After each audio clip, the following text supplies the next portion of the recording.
Coming up, Benson High School works in tandem with UNMC to better equip students to enter the medical field. Then see how multi-level marketing companies are affecting individuals. Finally, see the importance of craft brewing to Metro's economy. All this and more on the Omaha News.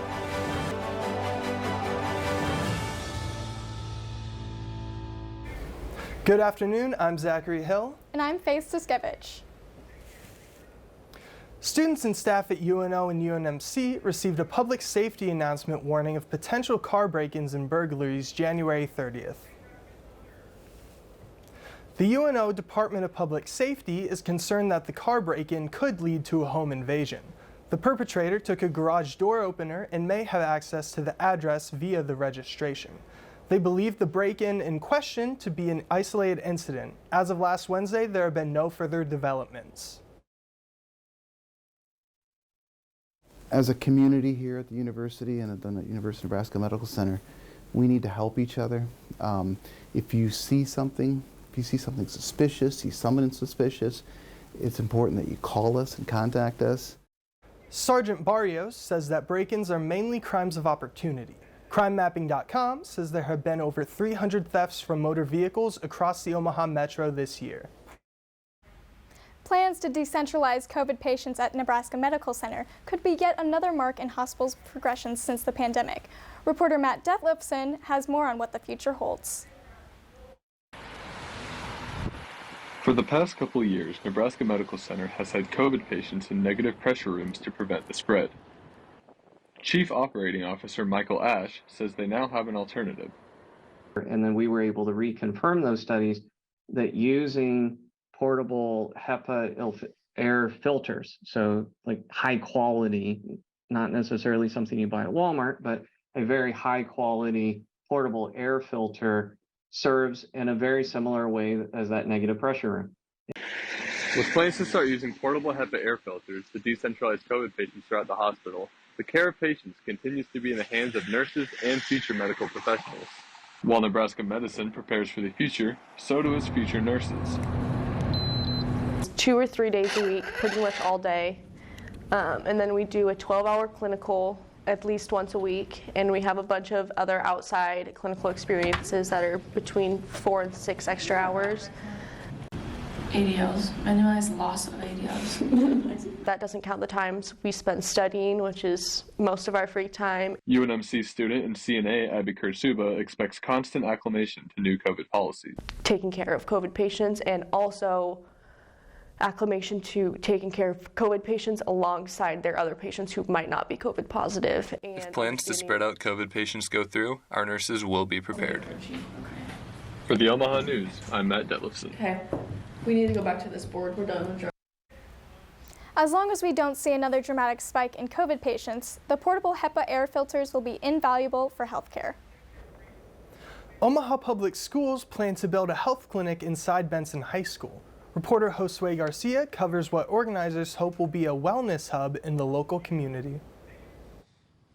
Thank you, studio. Right behind me is what is soon to be a shared space between learning students and local patients.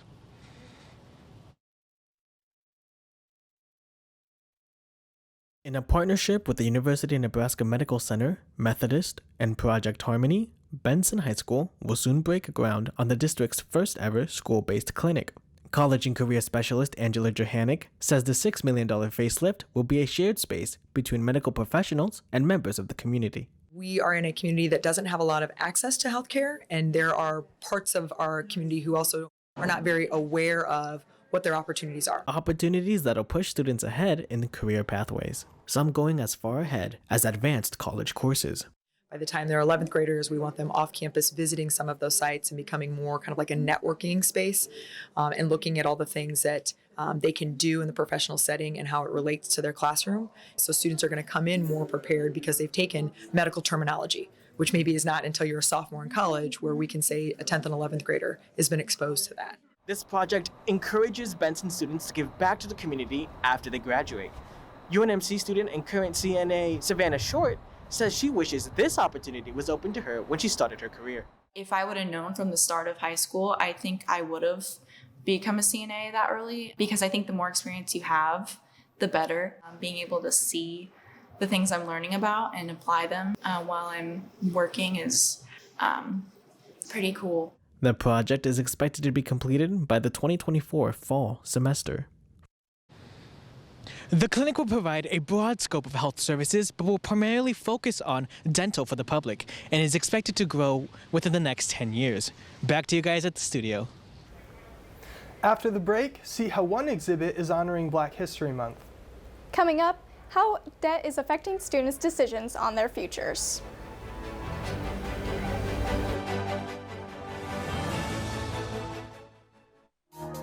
IT is so broad that it's not just coding. It can be applied in so many different ways in different areas. Technology impacts a lot of different things, a lot of different people, and if you can truly put yourself in their shoes and trying to solve that problem, just understanding that why is truly important.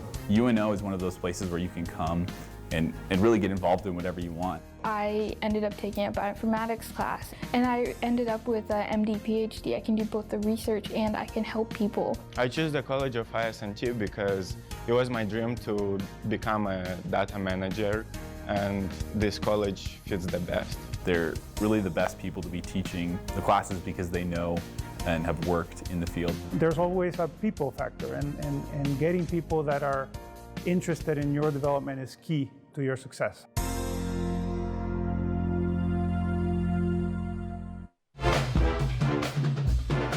I want people to feel comfortable being part of the group. I remember when I was in high school, I was at my most comfortable when I was eating lunch with my friends in the band room. And it was my tribe, you know, it was the people that I liked being around. So I try to facilitate an environment where those students have that tribe, that support system.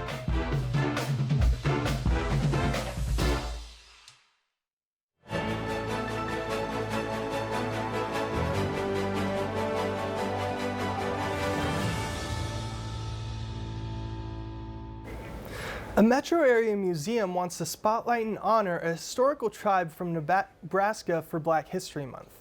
Reporter Lindsay Tague takes us back in time to witness some of the history of the state. Omaha's Durham Museum offers what they say to be a fascinating look at the history of our region. February is Black History Month, so the museum wanted to celebrate with showcasing the Descendants of DeWitty exhibit, an archival photo exhibition that shows the history of the DeWitty tribe. Museum curator Chelsea Olmstead says the museum's mission is to give awareness to aspects of Nebraska's past. Our intent is to usually help with providing a platform to exhibits that tell other stories about Nebraska history. The DeWitty tribe is the largest and longest lasting African American settlement in rural Nebraska. The Durham Museum encourages all of their guests to come check out the archival photos, part of the DeWitty exhibit. Denise Scales happens to be an actual descendant of DeWitty. She says the whole tribe is made up entirely of family. So this is actually the 27-piece exhibit is our family legacies, and these are our ancestors. DeWitty was the longest lasting, most successful Black homestead in the Sandhills of Nebraska from 1907 to 1936. Scales says she hopes others will come look at the photos and appreciate the history. For the Omaha News, I'm Lindsay Tague. Descendants of DeWitty is open until May 28th. Denise Scales hopes to gain enough support of the exhibit so one day it'll be shown at the Smithsonian. The National Student Loan Data System says the U.S. has reached over $1.76 trillion in debt as of 2022. As the number grows, so does the burden of the people that carry it. NerdWallet says the average amount of debt for a bachelor's degree in the U.S. is about $27,000 per individual. However, the numbers at the University of Nebraska at Omaha are lower. Vice Chancellor of Institutional Effectiveness and Student Success Rich Klein, Ph.D., says the average student borrows about $21,000. To understand how this debt affects students' lives, I conducted a social experiment in which I asked students to choose between a Casey's gift card and a Scooters gift card. Fourth-year UNO student Jesus Jimenez chose the gas gift card because he says there are more uses for it than the Scooters gift card. Jesus says he has become more aware of his spending so that he can pay for college. I feel like right now I'm actually battling with like how I'm gonna pay off the rest of my schooling. So like, I mean, I work, but even then it's kind of hard to save up when you have like other bills to pay at the same time. Third-year UNO student Olivia Whitaker also chose the Casey's gift card. She says her dad loves Casey's pizza and wanted to surprise him with it. Paying for college herself has restricted the choice of where she wanted to pursue her education. I did not have the money, and with everything my parents have talked about with financial debt, I was too terrified to branch out and try. Tackling student debt can feel like scrounging for dollars off the street. However, financial advisor assistant and UNL finance major Megan Fisher says to have hope overcoming this issue. She says that paying off loans can be daunting, but possible. Researching loan repayment options and options that can ensure like you make the best decision for your financial situation. Everybody's is different. Megan also says to put aside some money to treat yourself because it's important to be happy to succeed in college. Based on the most recent data provided by UNO, 69% of undergraduate students at UNO were awarded financial aid. You see them slide into your DMs. It's exciting to see a friend you haven't talked to in years suddenly reach out. But oh no, they're trying to sell you something. Or worse, they're trying to sell you on selling something. Reporter Jamie Harvey takes us inside the network marketing business model of multi-level marketing companies. The sales pitch for multi-level marketing companies can be enticing. They say you can start your own business, work from home, and make good money. But not everything is as rosy as it appears on social media. According to the FTC, multi-level marketing companies, also known as MLMs, are businesses that involve selling products to friends and family members and recruiting other people to do the same. Compensation is typically based on commission, with sellers making money not only on the sales they make to customers, but by taking a cut of the purchases made by anyone they convinced to join the company, and anyone those people convinced to join. MLM sellers are often required to purchase product upfront. A survey of MLM participants by Magic Money found that about 60% of new MLM salespeople take on debt to pay for products. Most MLM participants make less than 70 cents per hour before expenses. Omaha resident Sarah Huff has been approached by recruiters for multiple MLMs. And they would always try to say, "Oh, I know you're struggling. You wouldn't struggle if you would do this." And I'm like, I literally have $100 in my account. I can't afford to pay for this fee. And they're like, "No, but if you do it, you'll make more money. You'll make money after it," even though they know that they have not made money. Whether they offer leggings or dietary supplements to consumers, multi-level marketing companies do not offer their independent salespeople steady wages. Associate Professor of Marketing and Entrepreneurship, Dr. Shannon Cummins, says this can create pressure to forego sales training. They will instead revert to maybe unethical sales tactics or not the best sales tactics in order to ensure that they're going to have money coming in. For the Omaha News, I'm Jamie Harvey. I spoke with a local woman who lost friends, time, and several $1,000s to her former MLM, Young Living. You can learn more about her story on unomahanews.com. Okay, so watching your package got me thinking, what's the difference between an MLM and a pyramid scheme? Well, they can certainly look similar. According to the Federal Trade Commission, a legitimate MLM will be more focused on selling products than recruiting new salespeople. However, the agency does warn that it may be difficult to tell the difference. Thank you, Jamie. After the break, we'll return with some sports and commemorate one of hockey's own.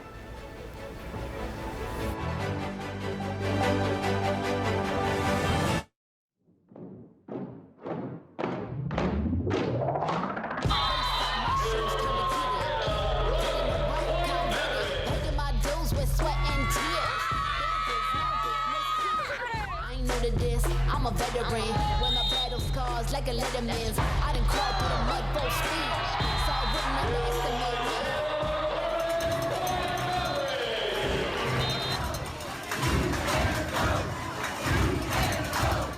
The University of Nebraska at Omaha's bookstore is home to more than books. The UNO bookstore accommodates all students' needs with phone and laptop repairs at the iFix UNO station or free residence hall delivery.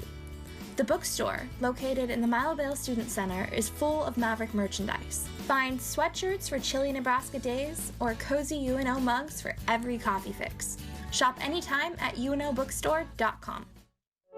I never thought I'd be standing in the clouds looking down on the ancient ruins of the Incan Empire. I never thought I'd live among the street artists in Valparaiso. I never thought I'd make friends that would last a lifetime. Adventure's out there, and as Mavericks, it's up to us to find it. Stop thinking, start doing. Visit educationabroad.unomaha.edu.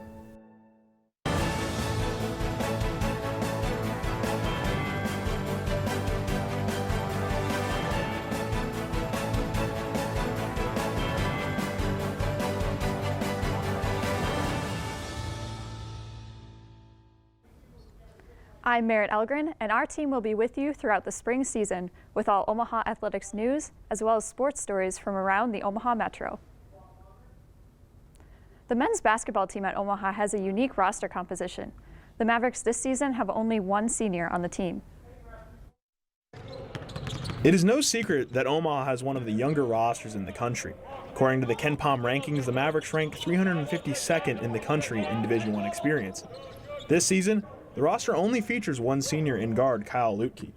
He says that it was the seniors on the team his freshman year that taught him how to lead. Luckily, when I first came in, I had a bunch of great older upperclassmen that taught me how to do the right thing every day. Guys I still stay in touch with to this day, like Mitch Hahn and Zach Jackson. They just taught me the right thing to do every day, and what it takes to win at this level. Mitch Hahn and Zach Jackson are two players that are worth listening to when it comes to a path to success in the Summit League. That pair were part of two different Omaha teams that were one game away from the NCAA tournament. Kyle Lutke's teammate Jay Sean Glover says it's nice to have a guy on the team who's a vet. He's been here long enough. He understands what's going on. He knows the process, and he's there to help when you need it. Man, we call him the vet on the team. He's been here, he's been experienced, so whatever he says, we value. Whether it's on the court, off the court, he's been here longer than most of us have, ever since Coach Crutch brought in this new team, so we value what he says. Lutke may be out of eligibility at the end of this season, but he says that he has enjoyed his time around the new coaching staff, and that if he did have any time left playing college basketball, he would spend it playing another season at Omaha for Coach Crutchfield. For the Omaha News, I'm Mitchell Kutcher. While the Mavericks have not had a winning season, they have increased their win total from last season, and Lutke says that Omaha is going in the right direction under Coach Crutchfield. While many sports fans gather inside Baxter Arena for some hockey or basketball action, another team makes its way down south to compete among the nation's best. I found out how the Mavericks make a splash in the collegiate dance scene. During the winter months, Omaha becomes a hub for sports like basketball and hockey. But not many think of winter as a season for dancing. Each January, the Omaha Mavericks dance team makes its way to the Universal Dance Association National Competition in Orlando, Florida, to share the stage with the best collegiate dance teams in the nation. We compete in game day, which it's like a 3-minute long dance where we do our fight song, a chant, a sideline, and a timeout routine. With that, we placed second. Between early morning practices, long hours of fundraising, and attending other competitions as well as their own, the Maverick dance team works just as hard as the teams they cheer for. Head dance team coach Mo Klug knows better than anyone the amount of dedication that her athletes display to not only their sport, but to the university and community as a whole. I think sometimes people see dance team and they see them as these like fun, bubbly personalities on the side, but these are competitive athletes. Klug says that her athletes have to work for many of their opportunities. Although the team receives partial support from the university, the Maverick dancers largely fund their own program. Camps, competitions, choreographers, travel, costuming, all those things we fundraise for, so it adds an added element of pressure. Both Peterson and her coach agree that what makes the Maverick dancers special is their dedication to their craft as well as to their school. The Maverick dance team has its eyes set on medals across all categories in the future. For now, they can be found supporting their fellow Mavericks. A new Nebraska Class A high school soccer season is just around the corner. Last season, the Gretna Dragons finished with an overall record of 20-2. They were crowned as state champions after a record-setting 8-0 victory over Westside. Reporter Gaylor Damien gives the expectations from last year's finalists for this upcoming season. There is no doubt that Gretna's form last season was superb. Gretna's head coach Tyler Ortlieb says that Gretna had a great season, but also had a look of charm. It was kind of nice to not run into Omaha South in a semifinal, because all the years before that, that's who we lost to. Once in the final, the Dragons were up 1-0 when Westside's best defender saw a red card after a tackle from behind, just outside the box. Gretna tore Westside in the largest margin of defeat in a boys' state final. For the new season, Coach Ortlieb says that expectations are clear for Gretna. They want to win back-to-back titles. Mike Dean, Westside soccer head coach, says that despite the bad result in the final, last season was a huge step in the right direction. I think the best thing that's kind of rolled over was the leadership. We had juniors, now seniors this year, that wanted to take that mantle. In a few weeks, stadiums like Westside will be packed with passionate fans who will be supporting their teams. But for now, all we have is snow. For the Omaha News, I'm Gaylor Damien. Gretna will have its opening game on March 17th against Lexington, while Westside will start its season by visiting Burke on March 16th. Over the weekend, Maverick hockey swept Miami of Ohio in Oxford, clinching home ice for the NCHC quarterfinals. The quarterfinals will take place at Baxter Arena March 10th and 11th, with a possible Game 3 on March 12th. It is with heavy hearts that we report the passing of Omaha hockey assistant coach Paul Gerard. After a long-term battle with cancer, he passed away over the weekend. Gerard spent 20 years as an assistant in the NHL, AHL, and college hockey, with 5 of them at Omaha. His dedication to life took place at Baxter Arena earlier today. He was 57.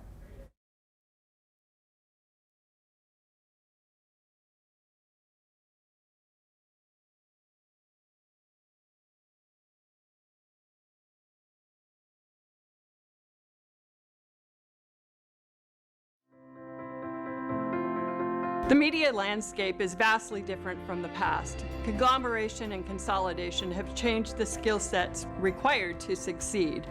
Journalists must not only know how to conduct research, interview, and write stories, but they also have to know how to shoot and edit the stories they tell. Likewise, creative media professionals must know how to interview, research, and write the stories they shoot and edit. In the School of Communication, we require students to gain experience and proficiencies employers are seeking. The 2 hardest mediated genres to produce are live sports and newscasts. Thus, once our students are taught the basics, they are given opportunities to improve the abilities at these genres. Capstones 1 and 2 feature the culmination of skill sets. Once students produce the Omaha News, they can use it in their demo reel to show their skills. From here, students can go anywhere.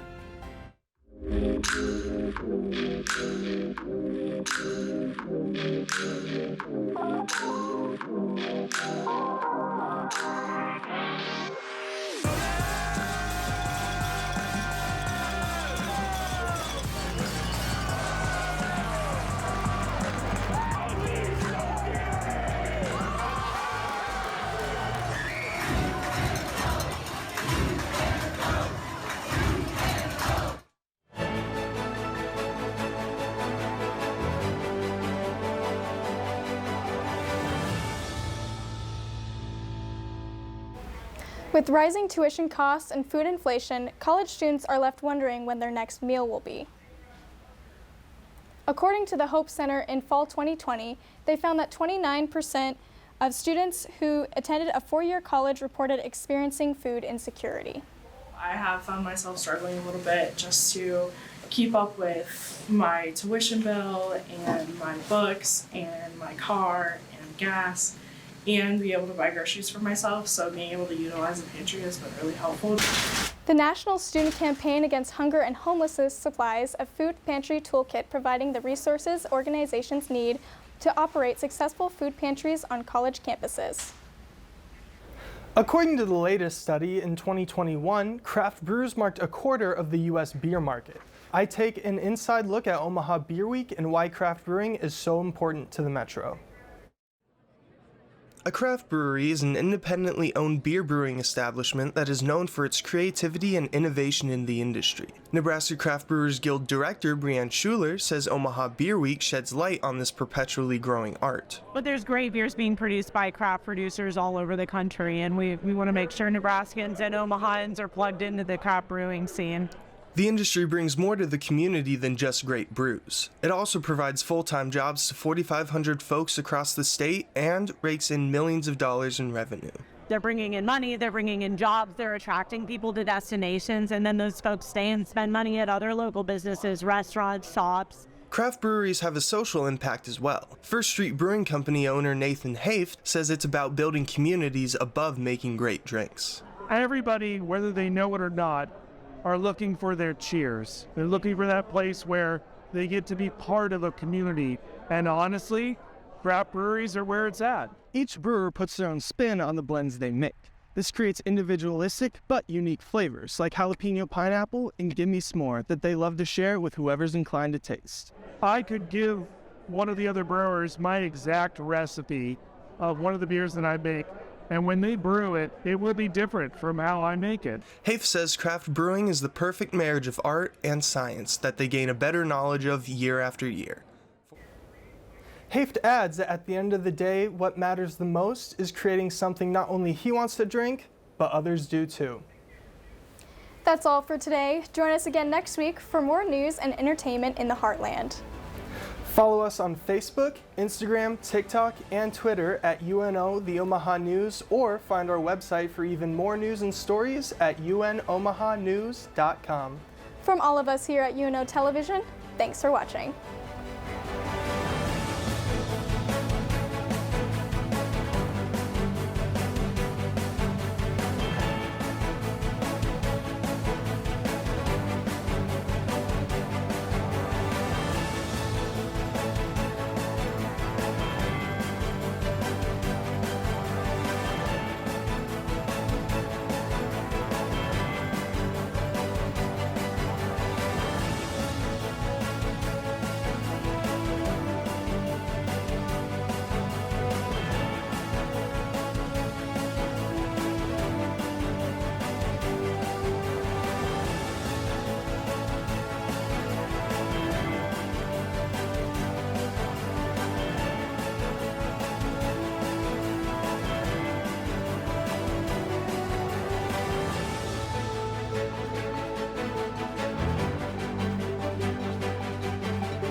Welcome to the Omaha News. We are Omaha. The complex was condemned by the city in January for numerous safety reasons. We are truth tellers and award winners. They process and recycle approximately 100,000 tons of material. We are a community of strength and a team of big dreams. We are the Omaha News, where the people are the story. It is the longest-running Omaha-based statewide television program on the air today.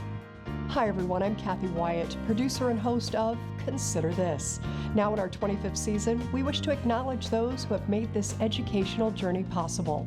Our guests, underwriters, student crews, the Knowledge Network, the University of Nebraska at Omaha, and of course, viewers just like you. Thank you for watching. Nearly 3,000 student athletes competing in 19 varsity sports from 9 institutions. Compete for nationally ranked teams to become academic All-Americans and NCAA champions.